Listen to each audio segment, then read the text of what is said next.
Let's talk for a few minutes about adjustment layers.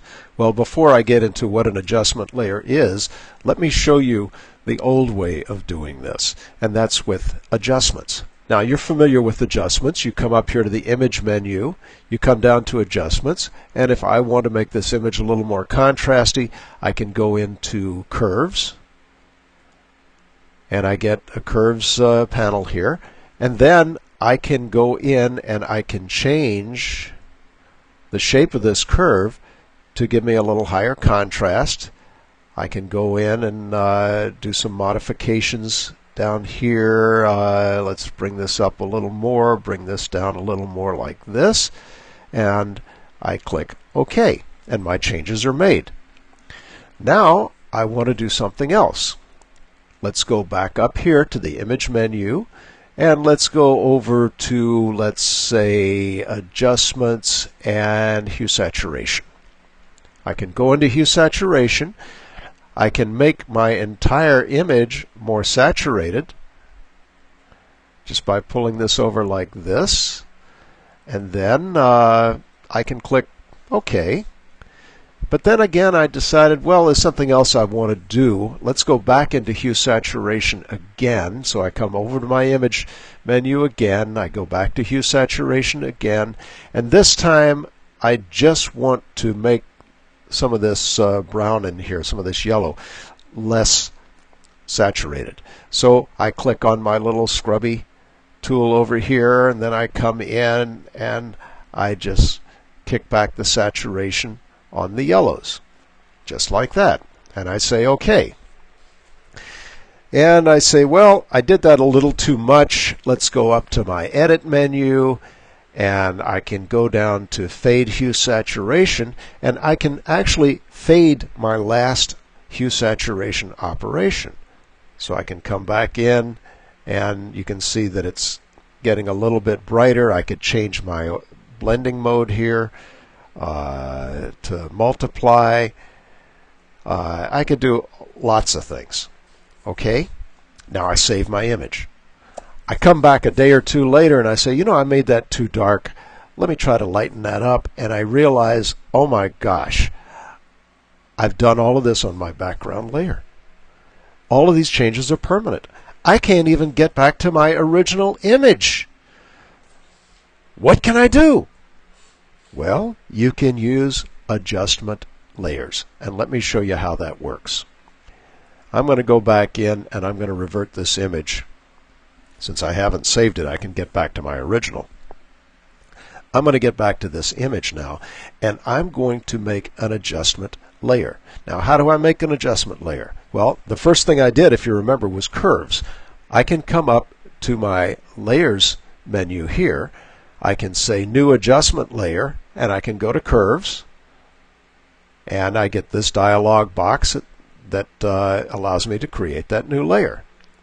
And as soon as I say OK, here's my curves adjustment layer.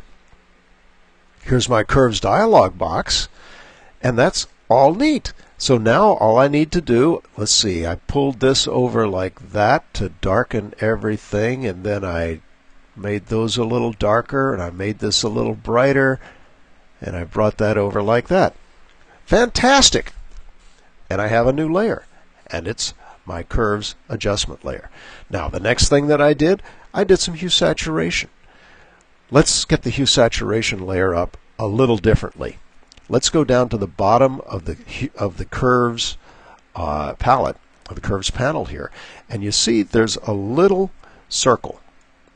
It's black and white, and I can click on that, and when I click on that, it brings up all of these various adjustment layers that I can use. It's the same adjustments. So I'm just going to click on hue saturation, and here I have a hue saturation adjustment layer. And up here you see the panel that I saw when I did my saturation adjustment. So I can take my saturation and I can move it up.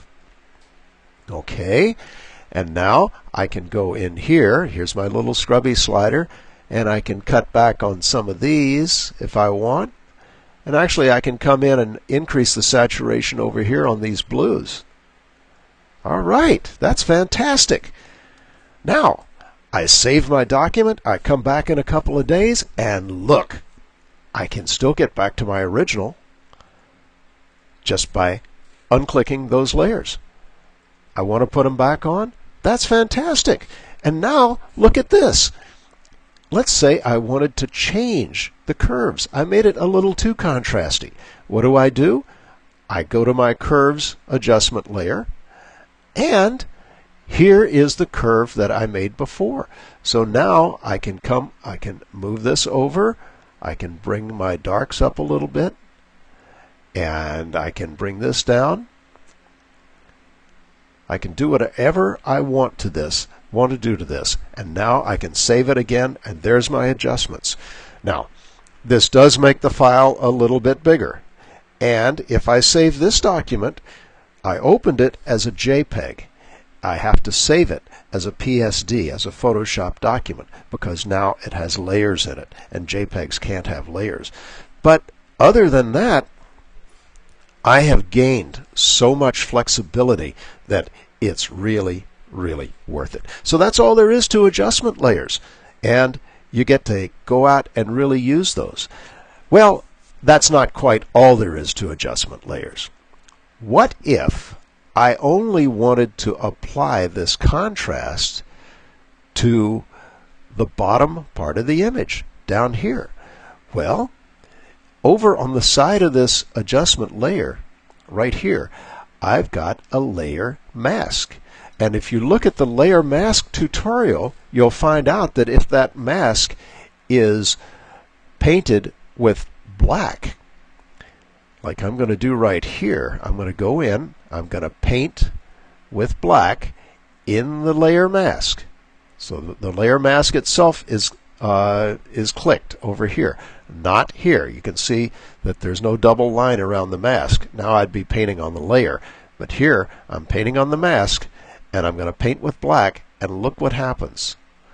I'm lightening up this area.